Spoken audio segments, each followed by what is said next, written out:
Aujourd'hui, je vous présente l'intérieur d'un disque dur. Alors, c'est pas n'importe quel disque dur puisque c'est celui qui hébergeait les données de mon serveur Minecraft.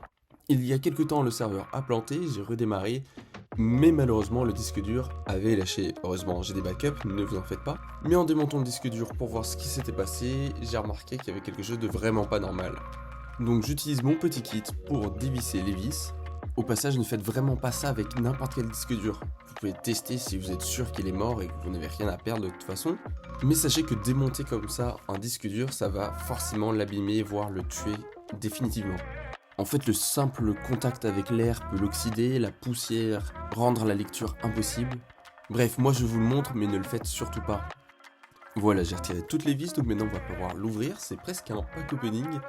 Sauf que là, vous allez voir que le disque est en très mauvais état.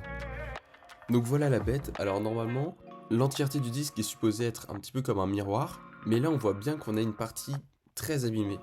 En fait, au final, on dirait presque un disque de frein. Donc ici, on a la tête qui va lire et écrire les données, mais alors je sais pas comment elle a fait pour complètement arracher le disque. Donc on peut aussi imaginer qu'elle bougeait entre ces deux zones, et que d'un coup, elle s'est mise à percer le disque au lieu de le lire.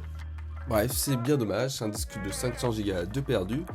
Maintenant, pour protéger mon serveur d'éventuels accidents de ce genre, ce que j'ai fait, c'est que j'ai réinstallé non pas un disque, mais deux disques en RAID miroir, ce qui va me permettre d'écrire et de lire sur les deux disques en même temps. De cette manière, s'il y en a un qui plante, je n'aurai perdu aucune donnée. Bon, évidemment, du coup, ça coûte 2 fois plus cher vu qu'il faut deux disques, mais c'est nécessaire si on veut pas se retrouver dans ce genre de problème. Bon, allez, dans une prochaine vidéo, je vous explique plus en détail comment fonctionne le RAID. Je vous dis à très bientôt, ciao!